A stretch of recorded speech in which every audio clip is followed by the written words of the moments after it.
What if a conversation starts well in English and then suddenly it begins to die? The other person answers your question.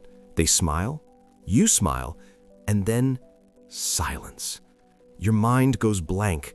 You want to keep talking, but you do not know what to say next. So what do you do? Oh, yes. That moment feels so uncomfortable because the conversation is not bad, it's just stopping. And inside your head, you're thinking, please say something smart, please say something natural, please do not let this become awkward. And today, we are going to help with exactly that. We'll show you how to keep a conversation going in English in a simple, natural, real-life way. Hello, everyone, and welcome back to Speak English with Sam and Lily. This is the place where we help you speak English in a way that feels useful, human, and real. Hi, Sam. Can I ask you something unusual today? Now I'm interested. Yes, of course.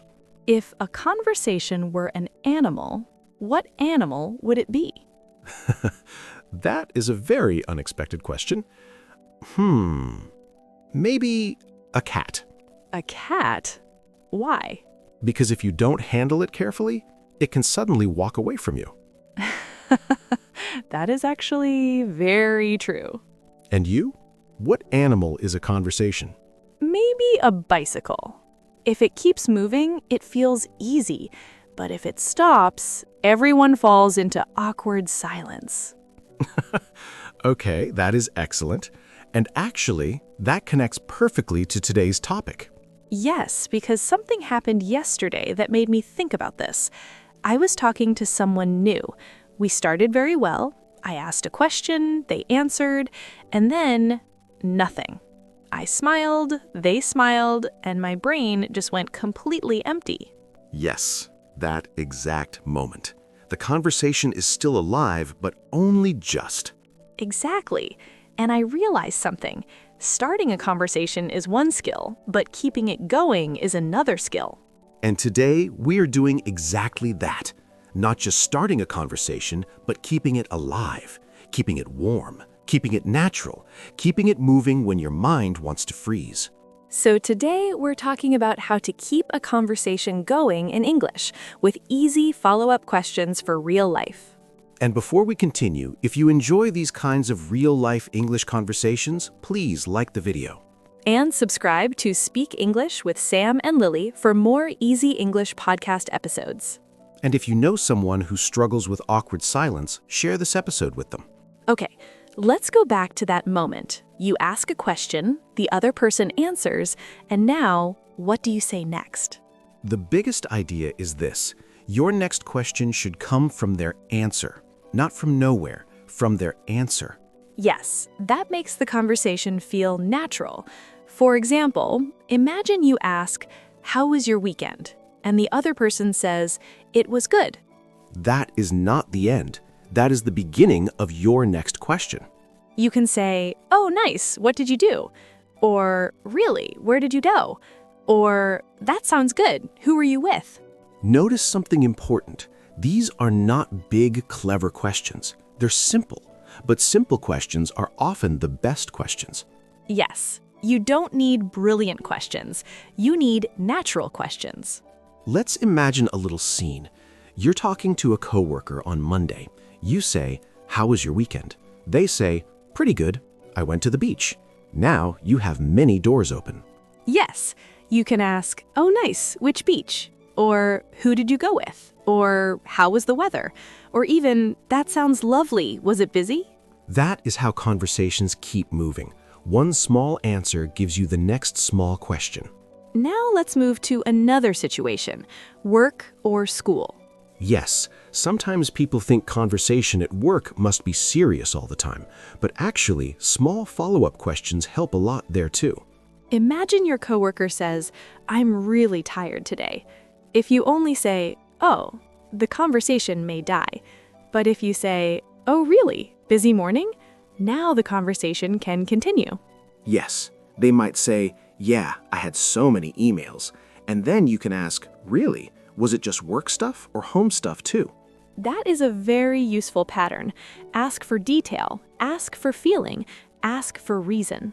Or imagine a classmate says, "I'm thinking about changing my course." That's a big opening. You can ask, "Oh, really? Why?" Or, "What are you thinking of studying instead?" Or, "How long have you been thinking about that?" Again, nothing fancy, just curiosity. And curiosity keeps conversations alive. Now, let's go to a more difficult situation, meeting someone new. Yes, that is where many learners feel pressure, because when you meet someone new, silence feels bigger. Imagine you meet someone at an event. You ask, "What do you do?" They say, "I work in marketing." Now what? You can say, "Oh, nice. How long have you been doing that?" Or, "Do you enjoy it?" Or, "What made you choose that?" That last one is especially good because it often brings out a real story, and stories keep conversations alive much better than short facts. Yes, facts are fine, but stories are where conversations start feeling real. This is a good moment to say something important. Many learners think they need clever or impressive questions, but you really do not. You just need one natural next question. Yes, you do not need to be interesting every second. You just need to stay curious. Curiosity keeps conversations alive. Now let's talk about a harder problem: short answers. Yes, those very short answers that make everything feel awkward. Imagine this.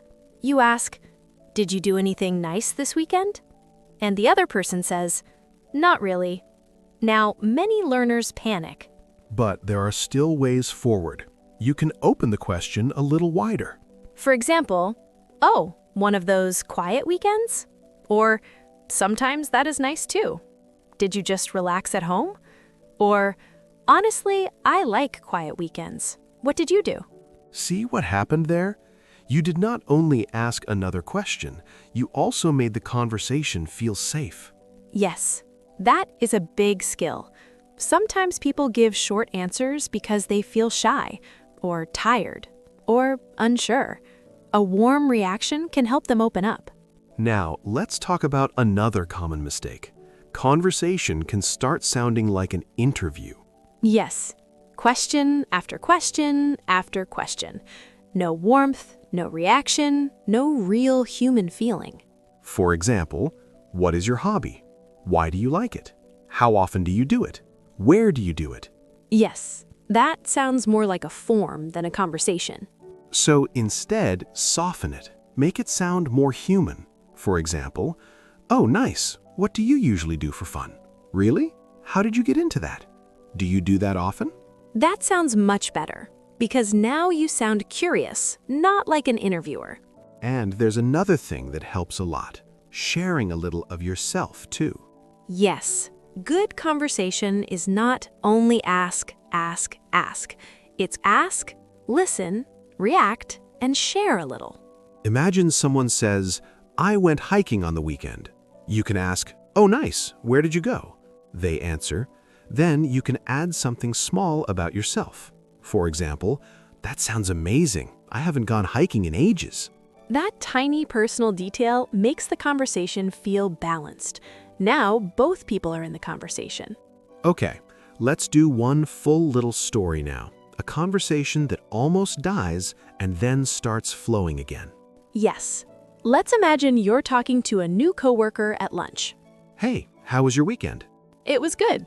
And this is the danger moment. This is where many conversations die.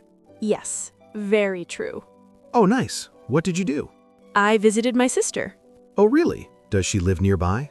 Not too far. She lives about an hour away. "That's nice. Are you close?" Yes, very. We try to see each other often. "That's lovely. I always think family time feels too short." And now the conversation feels real. It did not need magic. It just needed one next question, and then another. But now let's talk about another difficult moment. What if your mind goes blank in the middle of the conversation? Yes, that happens to everyone too. The other person says something, and your brain just stops for a second. That's okay. In those moments, very small reaction phrases can save you. For example, Oh, really? That sounds nice. No way. How come? What happened?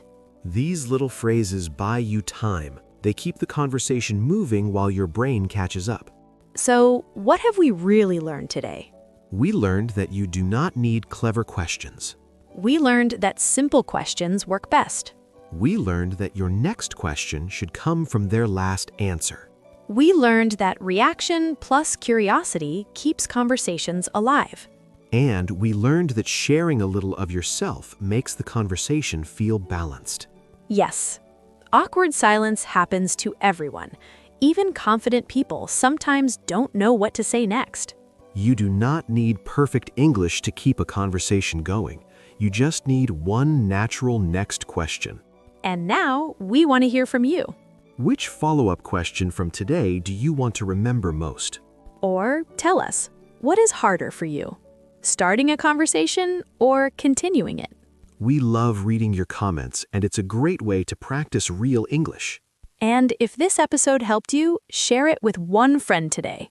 And don't forget to subscribe to Speak English with Sam and Lily if you're new here.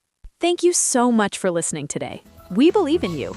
Keep practicing. You can do this. See you in the next episode. Bye, everyone. Bye-bye.